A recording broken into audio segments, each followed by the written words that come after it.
Hello students, देखिए हम लोग जो गणितीय भौतिकी जिसमें हम पढ़ रहे थे, लास्ट टॉपिक हमने समसंस्थिति की आपेक्षिकता, समक्षणिकता की आपेक्षिकता, है ना, संपाती जो घटनाएं होती हैं उनके बारे में पढ़ लिया था।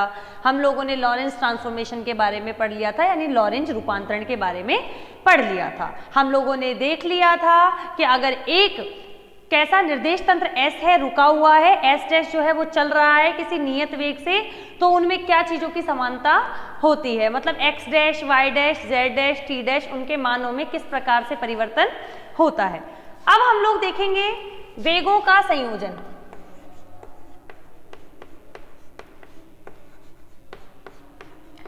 इसका मतलब ये कि मान लो जैसे एक ये कमरा है, इस कमरे में, ये कमरा है मेरे लिए एक निर्देश तंत्र है जो कि रुका हुआ है, कमरा चलेगा नहीं, ठीक है। उसमें मैं हूं कोई कण, ठीक है, मेरे वेग अलग होंगे, और अगर वहीं मैं उठकर किसी एक चलती हुई ट्रेन में चली जाऊं तो मेरे वेग में बदलाव आएगा। यानी कि अगर मुझे, यानी मेरी गति को इस कमरे के सापेक्ष यानी रुके हुए निर्देश तंत्र में देखा जाए तो अलग स्थितियां होंगी, और अगर मुझे उठा के एक ट्रेन, चलती हुई ट्रेन में ले जाके बिठा दिया जाए, या चलती हुई ट्रेन में मैं चल रही हूं या मेरी गति हो रही है, तो मेरे वेग में या मेरी गति में क्या परिवर्तन आएगा वो हम लोग देखेंगे। तो देखिए, माना निर्देश तंत्र S में, अब निर्देश तंत्र S कैसा है, रुका हुआ, माना निर्देश तंत्र S में किसी कण का वेग स्मॉल u हो तो इसके घटक, अब ये जो, जैसे मान लो मेरी गति की बात कर रहे हैं तो भाई चलो मैं तो x और y में जा सकती हूँ, मैं उड़ तो सकती नहीं हूँ, पर कोई चीज ऐसी जो कि x, y, z तीनों दिशाओं में गति करे तो घटकों की बात करेंगे। तो ux बराबर होगा dx बटे dt। क्यों? क्योंकि जो वेग होता है वो विस्थापन में परिवर्तन की दर होती है, यहाँ ये विस्थापन है, विस्थापन में परिवर्तन की दर, ठीक है, x दिशा में है इसलिए dx। uy होगा dy बाय dt, uz होगा dz बाय dt, समीकरण 1। अब हमें क्या करें, S यानी रुके हुए फ्रेम में, रुके हुए निर्देश तंत्र में किसी कण के वेग को u देख लिया। अब मान लेंगे कोई चलती हुई ट्रेन, यानी कि कोई गति करता हुआ निर्देश तंत्र, उसमें इसी कण के वेग में क्या परिवर्तन आएगा। तो लिखेंगे, यदि निर्देश तंत्र S डैश में, यदि निर्देश तंत्र S डैश में इसी कण का वेग u डैश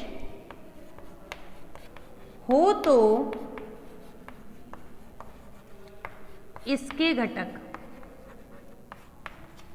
क्या होंगे, ux डैश बराबर होगा dx dash upon dt dash, uy dash होगा dy dash upon dt dash, time भी बदल जाता ना इसमें, और uz डैश होगा dz dash upon dt dash, समीकरण 2।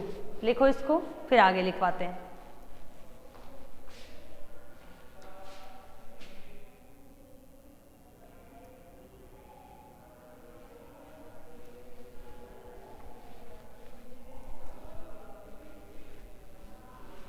नोट करो इसको।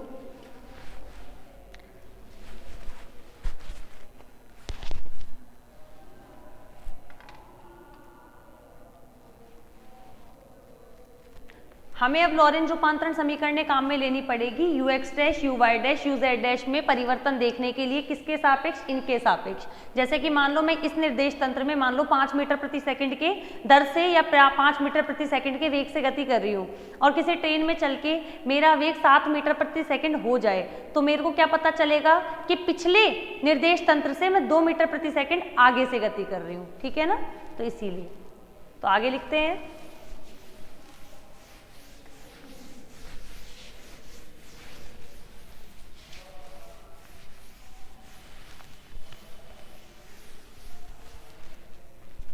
लॉरेंज रूपांतरण समीकरणों से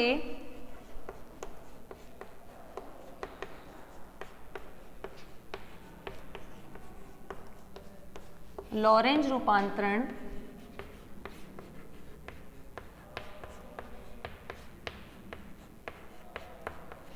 समीकरणों से देखो x डैश का मान होता है gamma x minus we T. यहाँ से हम लोग अगर dx डैश ये करें, मतलब इसका अवकलन कर दें, तो यहाँ से क्या आएगा gamma dx minus V D T. अब यहाँ से अपन लोग क्या करते हैं, गामा यहाँ से dt कॉमन ले लेते हैं, तो dx upon D T minus V, common क्या आया dt, ले लिया कॉमन। dx बटे dt क्या है समीकरण 1 से,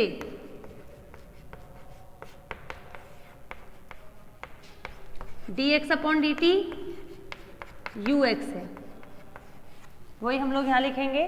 तो dx डैश क्या आएगा यहाँ से gamma ux minus V D T. समीकरण हम लोग ले लेते हैं 2 हो गई ना, तीसरी। dx डैश का मान यहाँ से निकाल लिया हमने, ठीक है। इसी प्रकार अभी देखो लॉरेंज की पहली समीकरण थी, अब इसी प्रकार y डैश होता है y, तो यहां से dy डैश क्या हो जाएगा dy, समीकरण 4। z डैश क्या था z, लॉरेंज रूपांतरण समीकरणों की दूसरी एरी तीसरी एरी, dz डैश बराबर dz, समीकरण 5, ठीक है। और इसके बाद जो चौथी समीकरण थी वो टाइम वाली थी, t डैश बराबर था gamma t minus we x upon C square. यहाँ से dt डैश निकाल लेंगे तो gamma dt minus we upon C square dx। यहाँ से भी क्या करते हैं dt कॉमन ले लेते हैं, तो dt डैश बराबर गामा कॉमन लिया dt तो 1 minus we upon C square dx upon dt, common क्या लिया dt, dx अपॉन dt का मान ux, तो dt डैश बराबर gamma 1 minus we you x upon C square into D T. समीकरण हो गई 6। यहाँ तक नोट करो, ये लॉरेंज रूपांतरण समीकरणें हैं और इनका अवकलन किया है सिर्फ, और इनको सॉल्व किया है। तो कौन कौन सी समीकरणें आई हैं, समीकरण 3 आई है, 4 आई है, 5 आई है और 6 आई है। नोट करो इनको।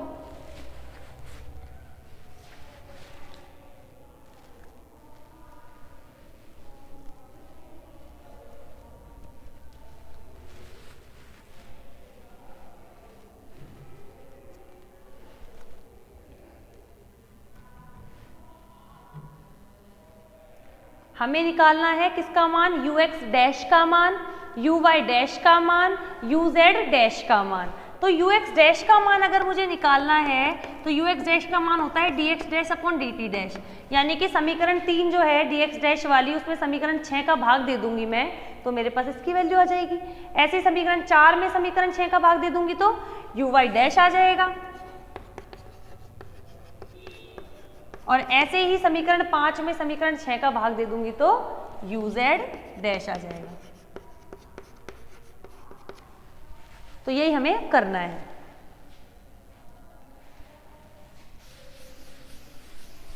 तो अब आगे करते हैं, यहां से मैं इसको मिटा देती हूँ ना।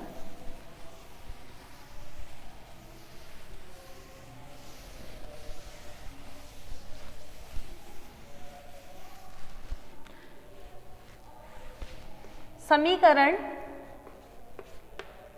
3, 4 व 5 में समीकरण 6 का भाग देने पर देते हैं, समीकरण 3 में देते हैं dx dash upon dt dash बराबर, ऊपर था गामा क्या था ux माइनस वी, आप मैच कर लेना। देखो मैंने समीकरण 3 में लिखा होगा गामा ux माइनस वी और कॉमन आया था dt डैश का मान रखा gamma 1 minus we you x upon C square dt से dt कैंसिल, गामा से गामा कैंसिल। ये वैल्यू क्या होती है ux डैश का मान क्या आया ux minus we upon 1 minus we you x upon C square. ये तो हमारे पास यू एक्स डैश का मान आ गया, वेगों के संयोजन में यू एक्स डैश का मान आ गया। किसका? कण का एक्स दिशा में वेग का घटक किसमें निर्देश तंत्र में? एस डैश निर्देश तंत्र में। यहाँ यू एक्स जो है वो तो कण का वेग है और वी जो है वो निर्देश तंत्र का वेग है, ठीक है। इसी प्रकार अगर डी वाई डैश में डी टी डैश का भाग दें तो डी वाई डैश का मान था डी वाई अपॉन में इसका मान है gamma 1 minus we you x upon C square into D T, ये है ना। अब यहाँ से D Y upon D T है, इसको ऐसे लिख सकते हैं क्या? D Y upon D T को ऊपर लिख लो बस। यहाँ पे gamma 1 minus we you x upon C square, तो यहाँ D Y by D T जो है वो तो क्या हो जाएगा? यू वाई, सही है। और यहाँ से gamma 1 minus we you x upon C square, ये हमारे पास किसकी वैल्यू आई? D y dash upon D T dash की। और d y dash upon D T dash को हम लोग क्या लिख सकते हैं? U Y dash. तो यहां से क्या आएगा? यू वाई डैश की वैल्यू आई यहां से u y upon gamma 1 minus we you x upon C square. ये ध्यान रखना कि चाहे आप यू एक्स निकालो, चाहे आप यू वाई निकालो, चाहे आप यू जेड निकालो, नीचे जो ये हर है ना इसमें 1 minus we you x upon C square ही आएगा, मतलब यू एक्स ही आएगा। ऐसा मत करना यहाँ यू वाई है तो यहाँ भी यू वाई है, नहीं, क्योंकि जो निर्देश तंत्र है यानी जैसे ट्रेन है वो एक ही दिशा में चल रही है, वो एक्स दिशा में चल रही है, इसीलिए यहाँ पे यू एक्स।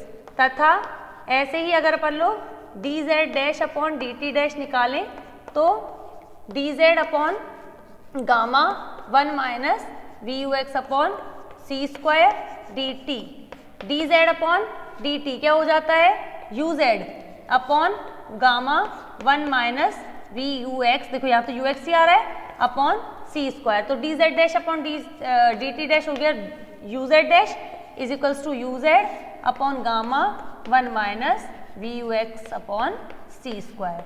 ये हमारे लिए क्या हो गया? वेगों का संयोजन लॉरेंज रूपांतरण के हिसाब से। यू एक्स डैश का मान U x minus we upon 1 minus we you x upon C square. U Y dash में बस एक गामा और एक्स्ट्रा आ जाता है यू वाई, और यहाँ पे देखो एक तरह से सापेक्ष गति को दिखा रहा है क्योंकि कण भी गति कर रहा है एक्स दिशा में और निर्देश तंत्र भी गति कर रहा है, लेकिन कण यहाँ पे वाई दिशा में गति नहीं कर रहा है, जेड दिशा में भी गति नहीं कर रहा है। ये तब है जब हम लोग क्या कर रहे हैं, हम लोग कण जो है वो बैठा हुआ है एस में और हम लोग बात कर रहे हैं अगर वो उठकर एस डैश में चला जाए तो एस डैश में उसके वेग में क्या अंतर आएगा? ये अंतर आएगा कि हम लोग एस में रह के और हम इमेजिन कर रहे हैं एस डैश के साथ जाए तो क्या होगा। अब हमने जैसे कि रूपांतरण, प्रतिलोमी रूपांतरण जो समीकरण निकाली थी, प्रतिलोमी लॉरेंज रूपांतरण, उसमें हमने ऐसे देखा था कि जैसे ट्रेन से हम आगे जाते हैं तो पेड़ हमें पीछे जाते हुए दिखते हैं माइनस वी वेग से, तो हमने प्लस वी की जगह माइनस वी यानी माइनस वी की जगह प्लस वी यानी साइन बदल दिया था, ठीक है। एस डैश अगर वी से जा रहा है तो एस पीछे की तरफ माइनस वी से जा रहा है, जैसे ट्रेन वी से जा रही है तो पेड़ पीछे माइनस वी से जा रहे हैं, वही यहाँ पे करेंगे। अगर हमें प्रतिलोमी निकालना होगा तो यू एक्स यहाँ रह जाएगा, यहाँ पे यू एक्स डैश आ जाएगा, माइनस वी की जगह प्लस वी आ जाएगा, वो भी हम लिखवा देंगे अभी, आप पहले नोट कर लो इसको।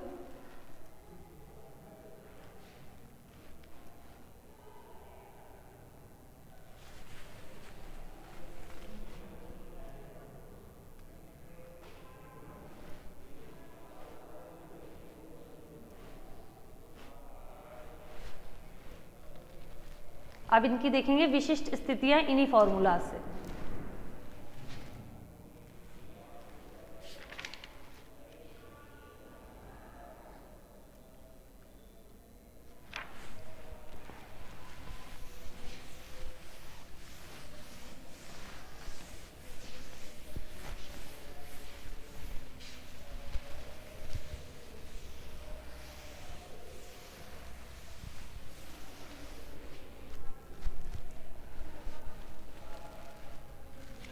विशिष्ट स्थितियां, इन फॉर्मूला से कुछ स्पेशल केसेस हैं वो देखते हैं।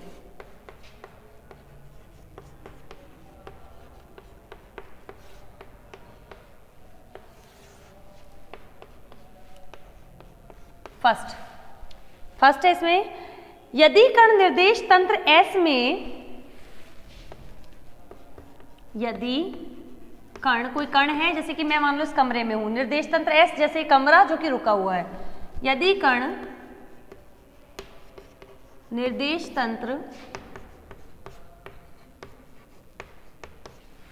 S में +x दिशा में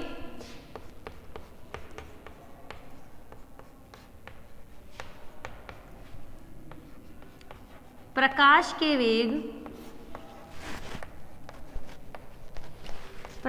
के वेग c से,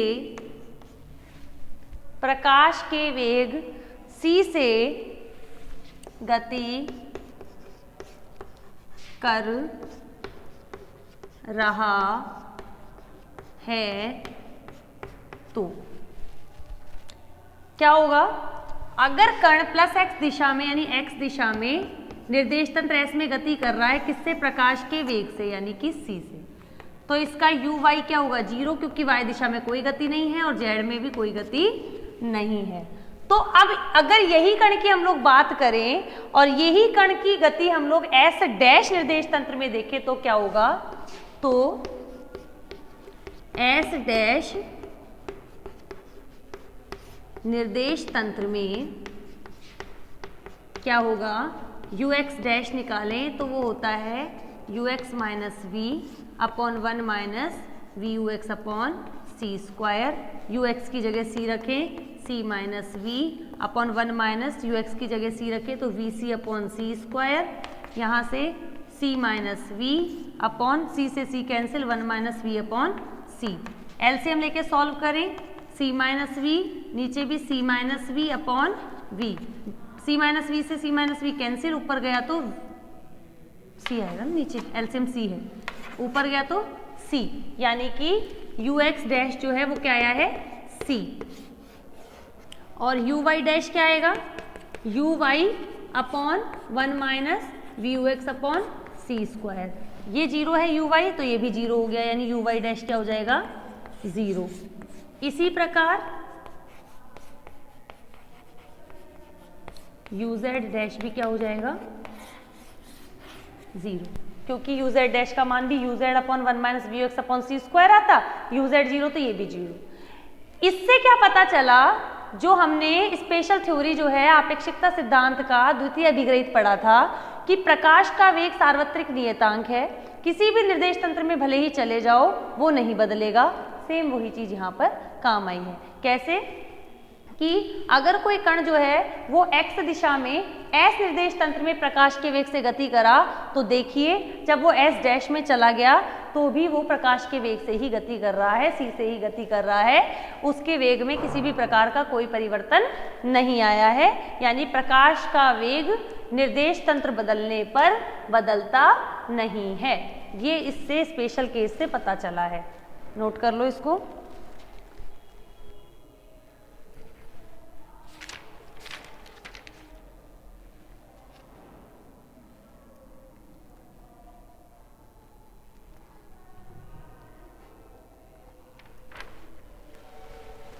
इसके बाद लाइन लिख लेंगे इसके बारे में कि मतलब अगर जड़त्वीय निर्देश तंत्र हो, जड़त्वीय निर्देश तंत्र कौन से?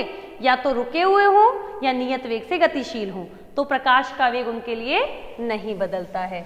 तो इस विशिष्ट स्थिति के बारे में लिख लेंगे। ये तो इसकी मैथमेटिकली सॉल्व हुआ है ना।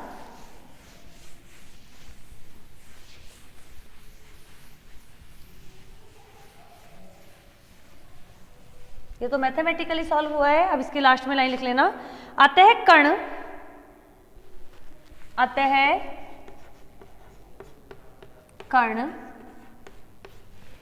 दूसरे नियत वेग से गतिशील निर्देश तंत्र या नियत वेग से गतिशील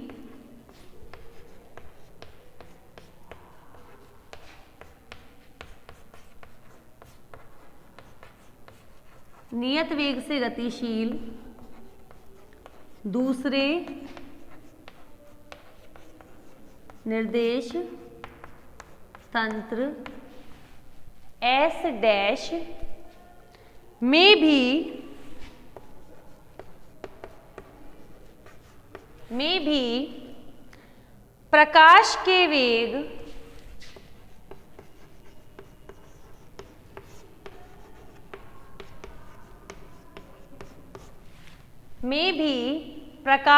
वेग c से ही कौन सी दिशा में निकला था? x दिशा में। c से ही x दिशा में गति करता है। c से ही x दिशा में गति करता है। अतः तंत्रों की गति का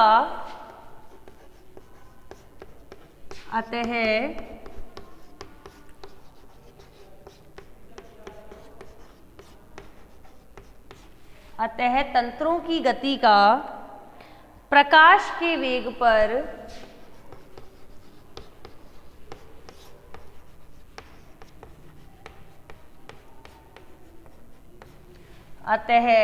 तंत्रों की गति का प्रकाश के वेग पर कोई प्रभाव नहीं पड़ता, कोई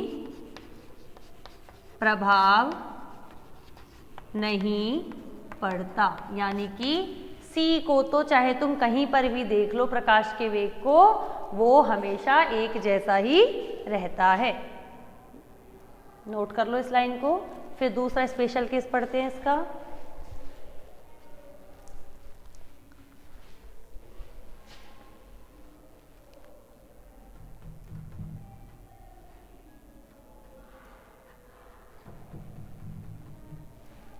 अब जो अगला केस हम लोग देखेंगे वो वही जो प्रतिलोमी के हिसाब से चलेगा।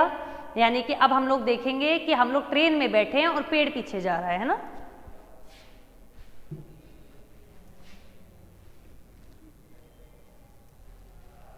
तो अब करते हैं।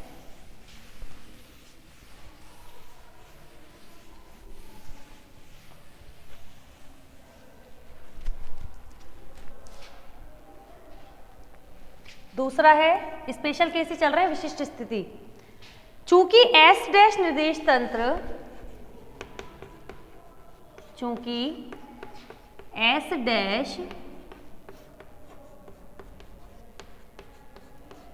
निर्देश तंत्र, कॉमा लगा के, जो S के सापेक्ष, S के सापेक्ष v वेग से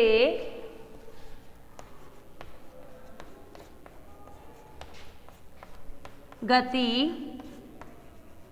कर रहा है, में कोई कण वेक्टर u वेग से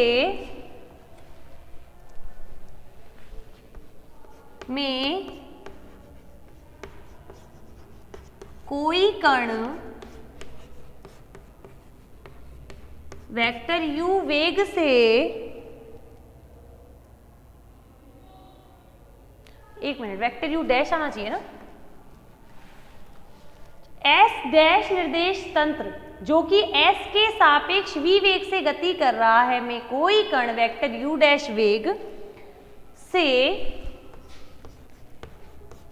गति कर रहा है, जिसके घटक ux, uy, uz हैं, तो जिसके घटक ux, uy, uz हैं, तो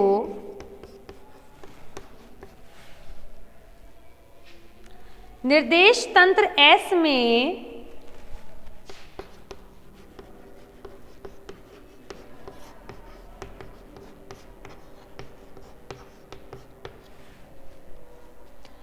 जो S डैश के सापेक्ष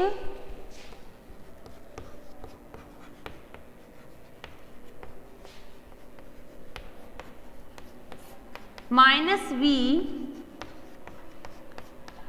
वेग से गति करता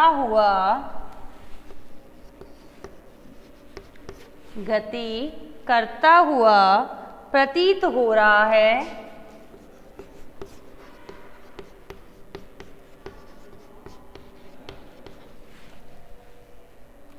में उस कण के घटक निम्न होंगे।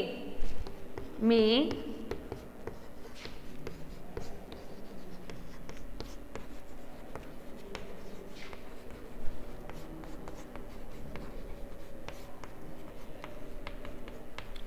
मतलब अब हम लोग चलती हुई ट्रेन में बैठे हैं और उससे हम देख रहे हैं कि पेड़ जो है वो पीछे की तरफ गति कर रहे हैं, तो अब हम लोग एस की बात करेंगे। यानी कि एक चीज और गलत हुई है शायद इसमें, एस डैश निर्देश तंत्र तो एस के सापेक्ष v वेग से गति कर रहा है, उसमें कोई कण है, उसके वेग ये है, उसके घटक ये है, ठीक है। तो निर्देश तंत्र एस में जो एस डैश के सापेक्ष माइनस v वेग से गति करता हुआ प्रतीत हो रहा है, उसमें कण के घटक कितने होंगे। तो वहां देखिए हमें निकालना है ux, ux का मान आएगा ux डैश, माइनस v की जगह आएगा प्लस v, नीचे था 1 माइनस वी ux, यहाँ पे आएगा 1 plus v ux dash, v की जगह माइनस v अपॉन सी स्क्वायर, ये तो आ गया ux का मान। uy आएगा uy dash upon gamma 1 minus की जगह plus v ux dash upon सी स्क्वायर, और uz आएगा uz dash upon gamma 1 plus v you x dash upon C square, minus v की जगह प्लस वी। डन, नोट करो इसको।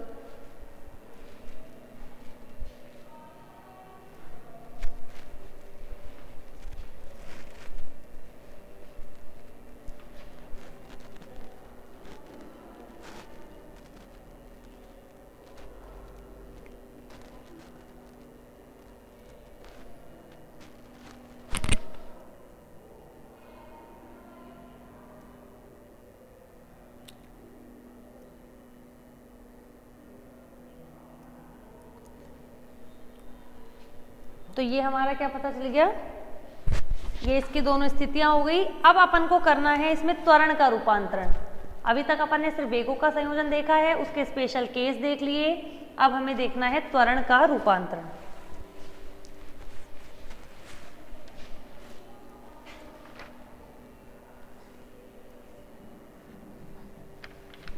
तो करते हैं।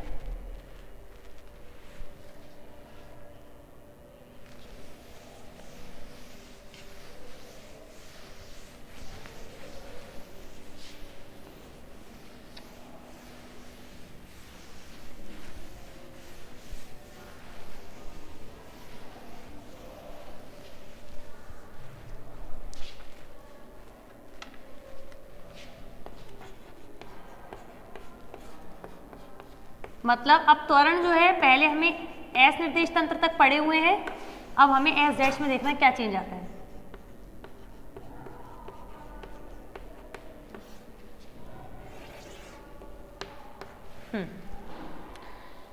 इसमें करेंगे, देखिए त्वरण निकालते हैं, चूंकि सिंपल उस मैथमेटिकल है।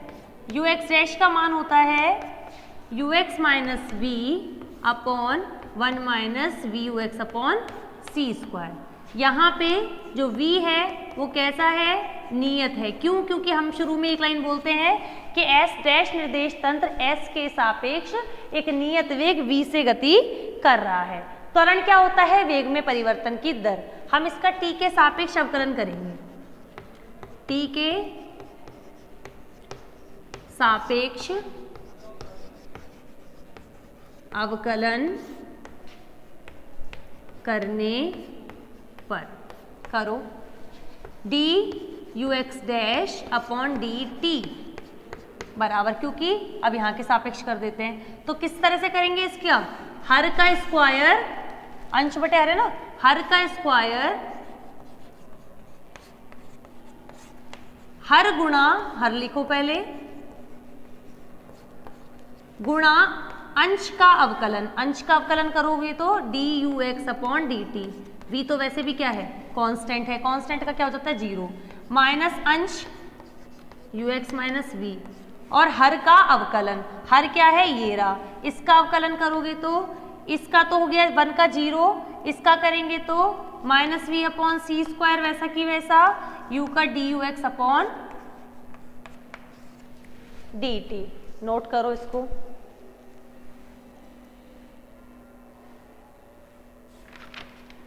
सिर्फ अवकलन किया है और कुछ भी नहीं किया है। यहां से अब इसको करते हैं सॉल्व। ऊपर वाले को सॉल्व करो, वहां से 1 minus we you x upon C square, ये ऐसा की ऐसा, कॉमन क्या आएगा, d u x upon D t common ले लेंगे, ये माइनस माइनस क्या हो जाएगा प्लस, यहां क्या है यू एक्स माइनस वी, अंदर क्या बचा v अपॉन सी स्क्वायर, कॉमन क्या आया d u x upon D t, नीचे क्या आया 1 minus we you x upon c u square का होल स्क्वायर। नोट करो इसको। इसको फिर यहां से सॉल्व कर देती हूं मैं। यहां पे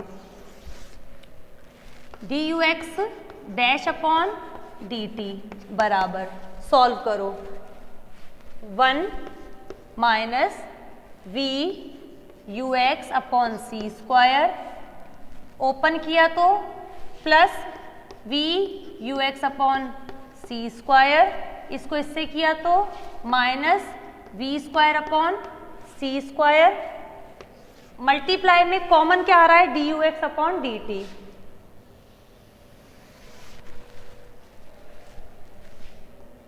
we square upon C square, common क्या आ रहा है d u x upon D T, और नीचे क्या रह गया 1 minus we you x upon C square का होल स्क्वायर, ये वाला टर्म इससे कैंसिल हो गया।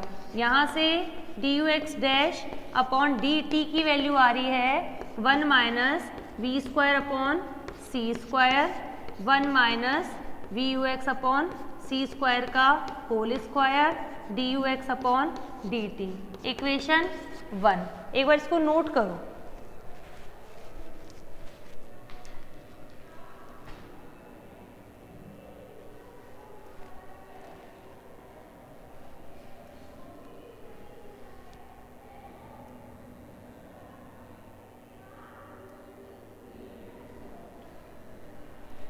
मैं वहां का रब कर देती हूँ।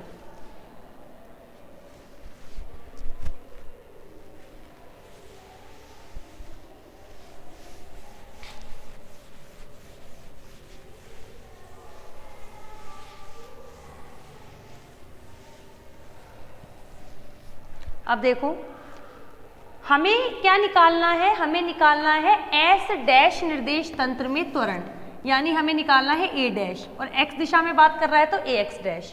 यहां से वेग में परिवर्तन की दर d u x upon D t तो मान देखो हो गया ए एक्स, लेकिन अगर हमें ए एक्स डैश निकालना है तो वो होगा ये D u x dash upon D T dash, but यहाँ पे डी यू एक्स डैश तो है पर डी टी डैश नहीं है, तो अब अपन को इसमें काम करना है, क्या करने के लिए डी टी डैश करने के लिए। तो करेंगे, चूंकि टी था gamma t minus we you x upon C square, D t यहां से निकाल, टी डैश था, डी टी डैश निकालेंगे तो गामा डी टी, जो मैंने अभी वेग वाले में किया था वही डी टी। एक मिनट, ये गलती हुई थोड़ी सी, अभी सही करती हूँ इसको, रुको एक मिनट।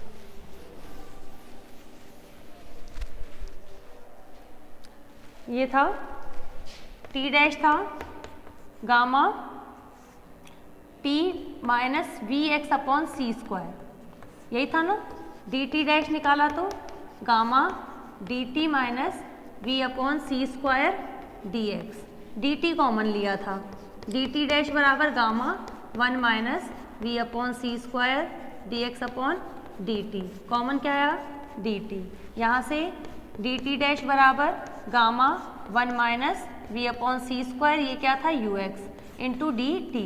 हम लोग क्या करें, यहाँ से डी टी की वैल्यू निकाल लेते हैं, तो यहाँ से डी टी की वैल्यू क्या आई है d T dash upon gamma 1 minus we upon C square u x, equation 2। फिर ये डी टी की वैल्यू है ना यहाँ रख देंगे समीकरण 2 में। फिर करेंगे, ये चाहे तुम साइड में कर लेना कोई दिक्कत नहीं है, और चाहे तो साथ में लिख लेना। समीकरण 2 से मान समीकरण 1 में रखने पर रखो D u x dash upon D t की जगह रखेंगे डी टी डैश, और अपॉन में आएगा, अपॉन में ये आएगा, यहाँ पे ऐसे आएगा, इसके अपॉन में गामा 1 माइनस वी अपॉन, नहीं ये आएगा ना, यू एक्स से मल्टीप्लाई में रहेगा 1 minus we you x upon C square, यही आएगा ना। इक्वल्स टू क्या चल रहा है,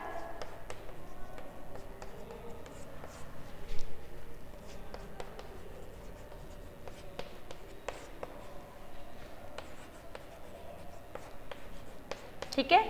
ये इधर अपॉन में है, डिवाइड में है, उधर जाके मल्टीप्लाई में हो जाएगा, तो यहां आ जाएगा d u x dash upon D T dash बराबर, ऊपर जाएगा gamma 1 minus we you x upon हाँ सी स्क्वायर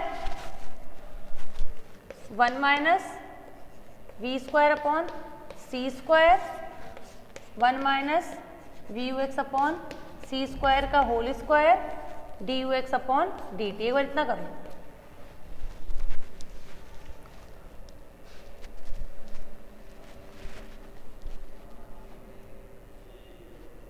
नोट करो।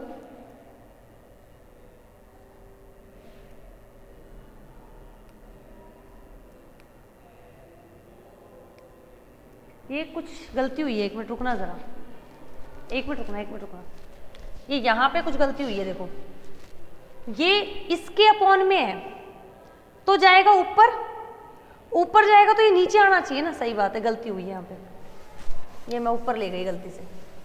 ये इसके अपॉन में है तो ऊपर यहाँ जाएगा, तो बराबर में इधर तो मल्टीप्लाई में इधर डिवाइड में आ जाएगा, तो वो चीज आएगी। ये मल्टीप्लाई में आएगा गामा, ये वाली चीज के साथ मल्टीप्लाई हो जाएगी, दोनों सेम है, 2 पावर ये 1 पावर ये 3 हो जाएंगी।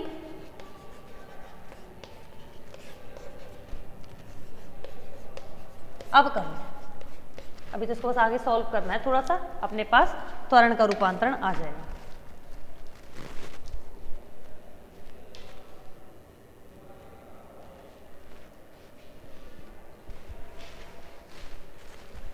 यहाँ का मिटा देती हूँ ना,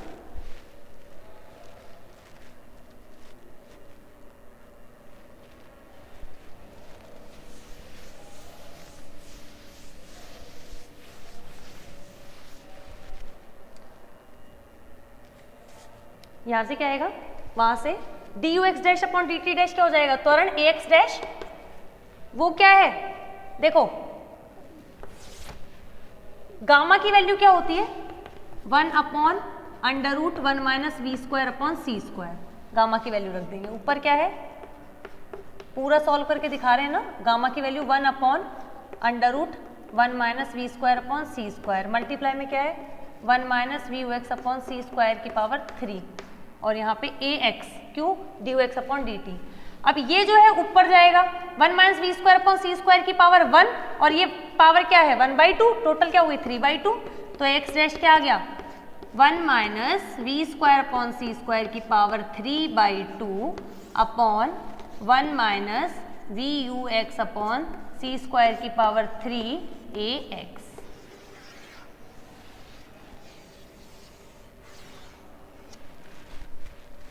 ए एक्स डैश की वैल्यू आ गई, क्या आ गई 1 माइनस वी स्क्वायर अपॉन सी स्क्वायर की power 3/2, 1 minus we you x upon C square की पावर 3 ए एक्स। जहां निर्देश तंत्र एस में, जहां या फिर इसे लिख लो, जहां निर्देश तंत्रों एस व एस डैश में कण के त्वरण, जहां निर्देश तंत्र एस व एस डैश में कण के त्वरण क्रमशः ax व ax डैश हैं। x क्यों लगा रहे हैं? क्योंकि वो सिर्फ x दिशा में गति कर रहा है। कौन? कण। तो इसीलिए ये त्वरण का रूपांतरण आ गया। ax डैश का मान इस तरह से v के साथ और ux के साथ परिवर्तित होगा। तो हमने यहाँ पे क्या क्या देख लिया?